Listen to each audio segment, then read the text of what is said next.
हाँ, तो जय हिंद साथियों। अपन पढ़ रहे थे कुंभा के बारे में। कुंभा के बारे में अपने जो नेक्स्ट वीडियो था उसके अंदर अपन ने क्या क्या कंप्लीट कर लिया था। उसके अंदर कुंभा की चारों विजय अपन ने कंप्लीट कर ली थी। कुंभा ने सर्वप्रथम आबू विजय की थी, उसके पश्चात कुंभा ने नागौर विजय, उसके पश्चात कुंभा ने गुजरात विजय और उसके पश्चात चंपानेर की संधि हुई थी जिसके अंदर कुतुबुद्दीन और मोहम्मद खिलजी फर्स्ट दोनों लड़ाई करने आए थे 1453 के अंदर। अब देखते हैं कुंभा के बारे में और बातें बताई थी। कुंभा ने कुंभलगढ़ दुर्ग का निर्माण करवाया था। कुंभा का जो बेस्ट शिल्पी था वो था मंडन, बल्कि इसका सोमदेव और जयदेव ये भी इसके क्या थे, शिल्पी थे। और कुंभा की पुत्री का नाम था वागीश्वरी, जिसको रमाबाई थी, जिसको वागीश्वरी की उपाधि मिली थी। कुंभा को संगीत का बहुत शौक था, इसीलिए कुंभा ने 4 संगीत के बेस्ट ग्रंथ लिखे: संगीत राज, संगीत मीमांसा, सूड प्रबंध, संगीत राज। यानी संगीत राज था उसमें सबसे बेस्ट माना जाता है। अब देखते हैं कुंभा ने अंतिम समय, जो महाराणा कुंभा थे ना, कुंभा को अंतिम समय में एक बीमारी हो गई थी। अंतिम समय में क्या हो गई थी, कुंभा को एक उन्माद नामक रोग हो गया था, यानी मानसिक बीमारी हो गई थी। तो उनको तो कुंभा को बेड़ियों से बांध कर रखा गया था मामादेव कुंड के पास। कहा? मामा देव कुंड के पास। और कुंभा की जो हत्या की थी ना, कुंभा के पुत्र था बड़ा पुत्र उदा ने क्या कर दी थी, कुंभा की हत्या की थी। यानी मेवाड़ का पितृहंता किसे कहा जाता है, मेवाड़ का पितृहंता कहा जाता है उदा को। और मारवाड़ का जो पितृहंता है ना, वो कहा जाता है मालदेव को कहा जाता है। यानी गंगा सिंह की क्या की थी, महाराणा गंगा सिंह की हत्या की थी। यानी उदा पितृहंता। एक तो उदा को क्या बनाया, फिर ये राजा बना, ज्यादा दिन टिक नहीं पाया। 1468 से 1471 तक इसने राज किया था, 1468 से 1471 तक।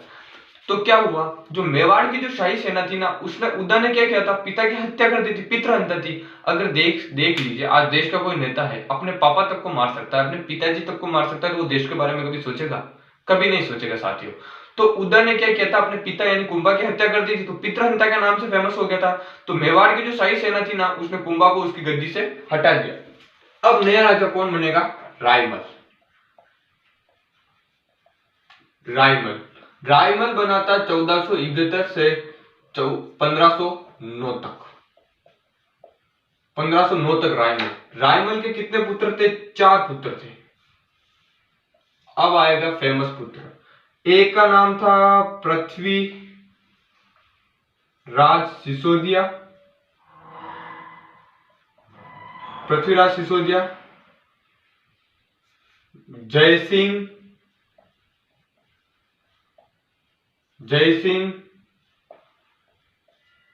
जयदेव। और एक था सांगान, एक इसकी बेटी का नाम था आनंदी बाई।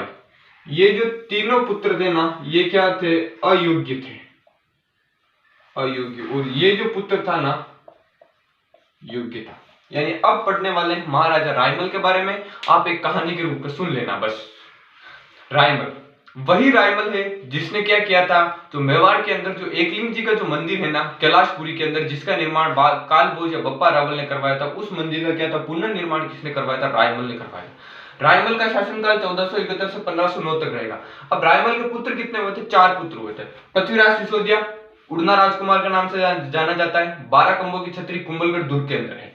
जय सिंह, जयदेव, सांगा और आनंदीबाई।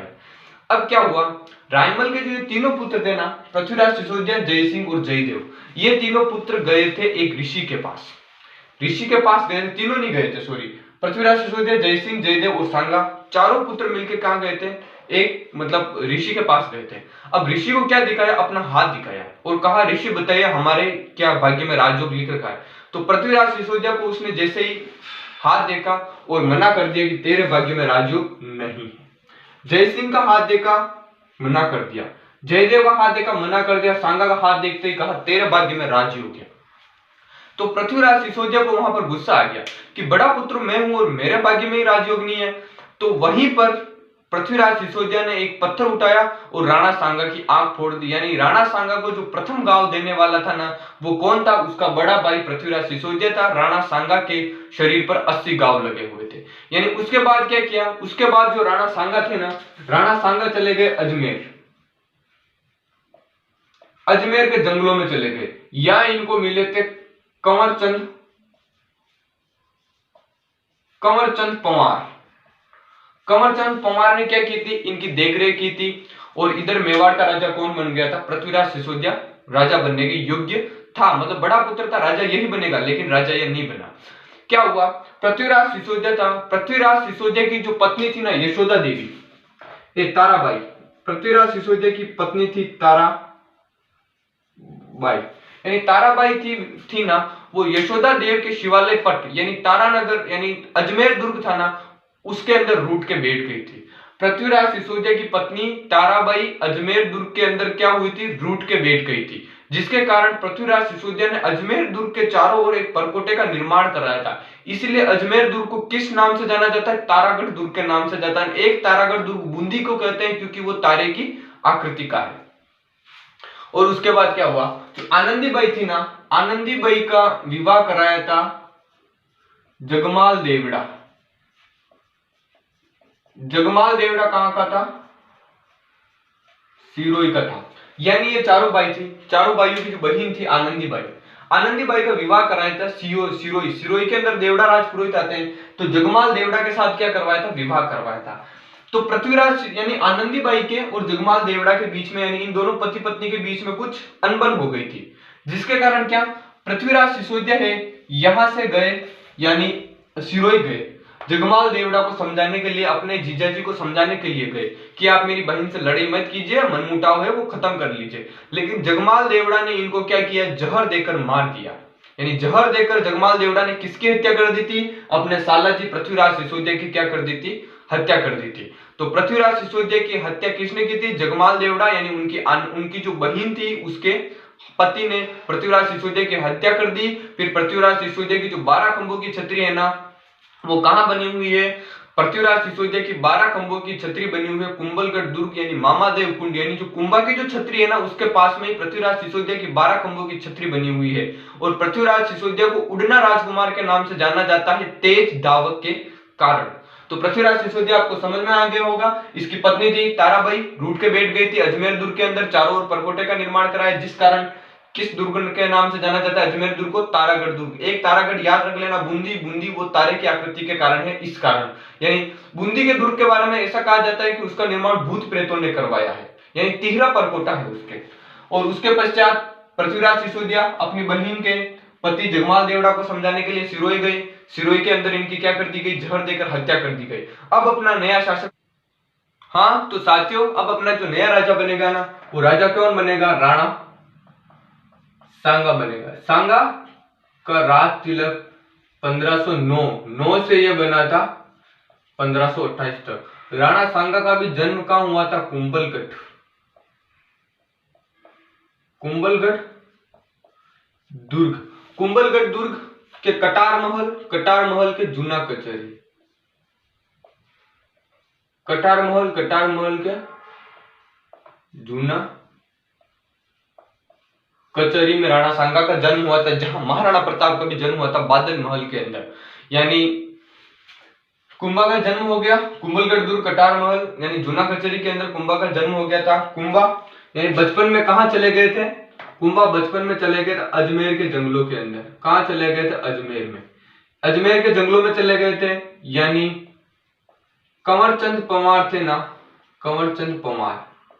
कंवरचंद पंवार ने कुंभा की क्या की थी? संरक्षण किया था। यानी संरक्षण का मतलब इनकी रक्षा हो सकी, इसीलिए इसको कौन सी उपाधि दी थी? रावण की उपाधि दी थी।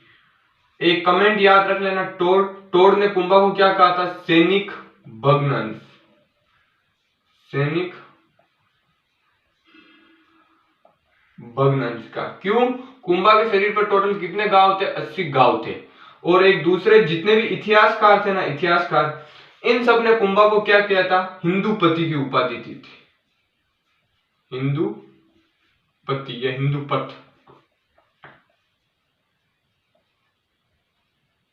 हिंदुपत यानी महाराणा कुंभा कुंभा का सबसे पहले महाराणा कुंभा का नाम होता है राणा सांगा।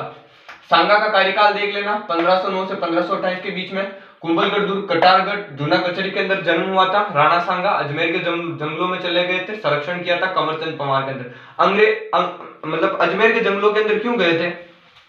क्योंकि जब चारों भाइयों ने अपने ऋषि को हाथ दिखाया था तो तीनों के योग में राजयोग नहीं था, तो तीनों मिलकर किसको मारना चाहते थे? कुंभा को, ताकि कुंभा राजा नहीं बन राणा सांगा को मारना चाहते ताकि सांगा राजा नहीं बन जाए। तो राणा सांगा वहां से भाग गया और अजमेर के जंगलों में चले गए। वहां इनको कंवरचंद पवार मिल गए और इनकी सुरक्षा की और कंवरचंद पवार को इन्होंने रावण की उपाधि दी थी। और जब राणा सांगा के बारे में पढ़ेंगे ना तब इनके पाती पर्वन प्रथा के अंदर ये भी इनका साथ देने के लिए आएंगे कंवरचंद पवार, लेकिन ये शहीद हो जाएंगे उस युद्ध के अंदर, ये शहीद हो जाएंगे। टोड ने कुंभा को सैनिक यानी राणा सांगा को सैनिक भग्न अंश की संज्ञा दी है। राणा सांगा को सैनिक भग्न अंश की संज्ञा इसलिए दी है क्योंकि राणा सांगा के शरीर पर टोटल कितने गांव थे? 80 गांव थे, जो प्रथम गांव उसको अपने बड़े भाई पृथ्वीराज सिसोदिया ने दिया था। और उसके पश्चात इतिहासकार इसको हिंदुपति या हिंदुपत के नाम से जाना जाता है क्योंकि राणा सांगा एक महान सम्राट शासक था। तो नेक्स्ट वीडियो के अंदर देखेंगे कि राणा सांगा के सैनिक अभियान। जय हिंद साथियों।